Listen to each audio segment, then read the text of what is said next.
Flying over the magnificent Rocky Mountains and into Victoria, British Columbia for the very first time, I had but 48 hours to explore the city and surrounding area. My first morning, I decided to stretch my legs and follow the coastline through the downtown area all the way to Clover Point. Downtown itself was incredible, and despite it being the middle of December, it really felt like a brisk autumn day with the colors to match. I knew the Legislative Assembly building would be an incredible sight, and this was especially true at night with all the lights, as you will see a little bit later. However, Fisherman's Wharf was something I did not know about, and it turned out to be a pleasant surprise. Unfortunately, most of the little shops were closed for the season, but it was an incredibly charming area, and some of the decorative choices by the residents of their already very colorful homes seemed like they were straight out of Alice in Wonderland.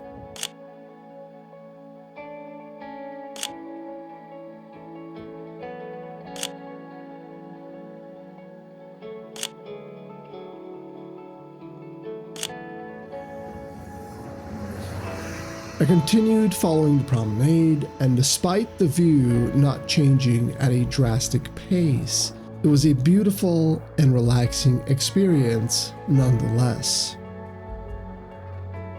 The lighthouse, in combination with the Olympic Mountains peeking through the clouds, was the ideal expression of what I would have expected life on the coast to look like. The rest of the walk continued to deliver as it passed by the Terry Fox Memorial and a multitude of parks with their own unique vegetation and plenty of benches to sit and really take the sights and sounds of the ocean washing ashore and the abundant wildlife both in and out of the water.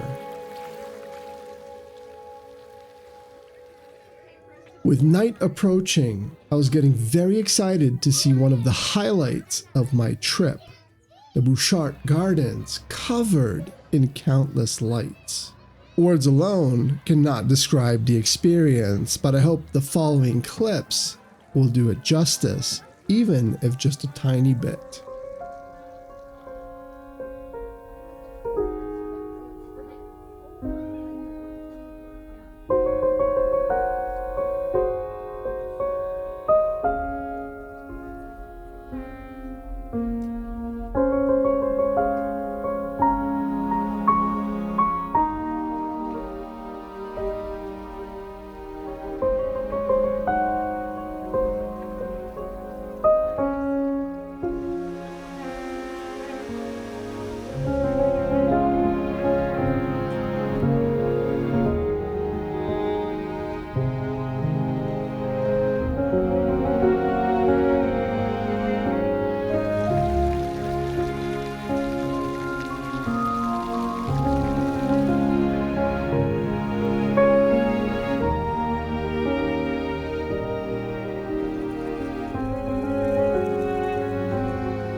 The following morning, I resumed exploring the city where we left off to the left of the Legislative Building with the Royal BC Museum.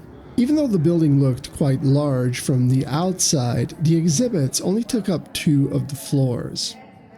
Despite that, there was a lot to see, and I would recommend planning at least 2 to 3 hours to comfortably enjoy the experience fully. This is especially the case if you would like to take advantage of the IMAX experience that is also incredible. Personally, I really enjoyed the Stonehenge exhibit and learned quite a bit in the process as well.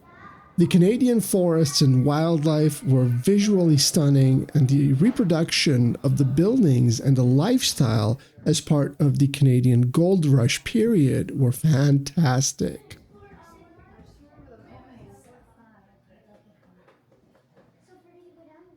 I then took an unexpected turn and discovered the Christchurch Cathedral. This building looked incredible from the outside and almost demanded that I go inside and take a closer look.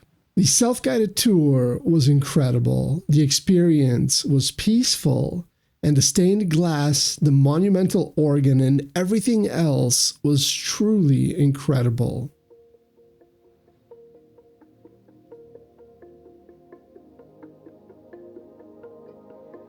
After a late lunch, it was time to take a bit of a longer bus ride in order to get to my second must-see location, which happened to be in Sooke.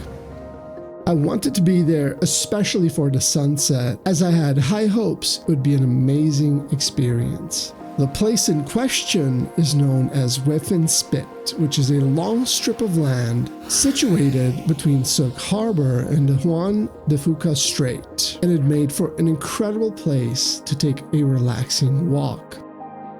With this, my brief time in Victoria came to an end, but the experience beckons a repeat visit in the near future. Thank you for watching, and see you next time.